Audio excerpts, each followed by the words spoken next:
E o presidente da República viaja com o debate ainda em aberto sobre o Renda Cidadã. Pelo menos o ministro da Economia, Paulo Guedes, desistiu daquela história, Denise Campos de Toledo, de usar dinheiro dos precatórios para compor essa renda e o pagamento das pessoas. Mas tem esse componente político, apesar do mercado financeiro ontem ter reagido um pouco melhor depois do anúncio nessa semana. Como é que fica o mercado agora? Só que esse componente político ainda pode pesar?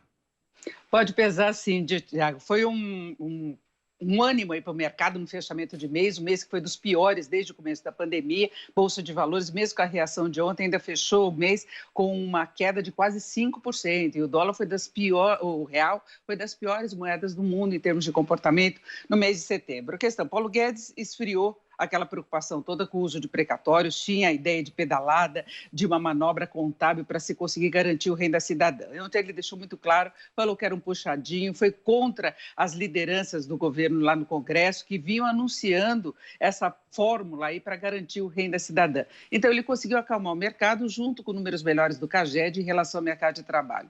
Só que, por outro lado, ele desagradou o Centrão, que tinha vindo com essa ideia. E Márcio Bittar garante que ainda vai apresentar o relatório, incluindo o renda cidadã. Eles só davam como certo, inclusive falavam que poderia haver uma revisão do quanto que se destina para os precatórios. Paulo Guedes até falou que isso estava nos planos da equipe econômica, essa revisão, mas por uma condição de reduzir despesas, não para puxar esse recurso para jogar no renda cidadã. Então ele também aumentou o tom aí das disputas, das discussões e provocações com Rodrigo Maia. Isso pode dificultar o encaminhamento de reformas e o que vai acontecer agora com o Renda Cidadã, já que a equipe econômica deixou claro que não concorda com aquela fórmula. Então você vê de um lado o mercado reagindo muito bem e hoje o dólar até na abertura cai novamente, acompanhando o movimento internacional. Agora, por outro lado, fica toda essa situação em aberto. O governo quer um novo programa social mais amplo do que o Bolsa Família, o Renda Cidadã.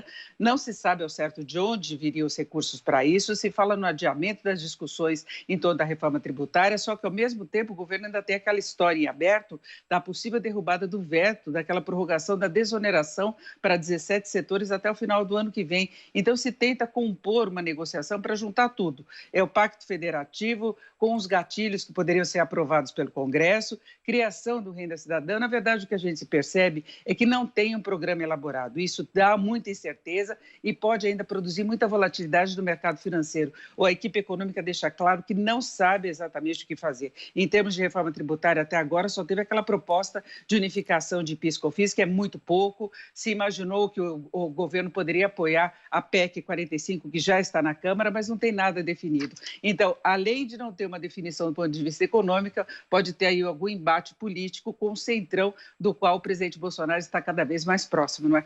É verdade. E o mercado hoje, hein? Expectativa de abertura? Será que vai ser um dia um pouco mais calmo também?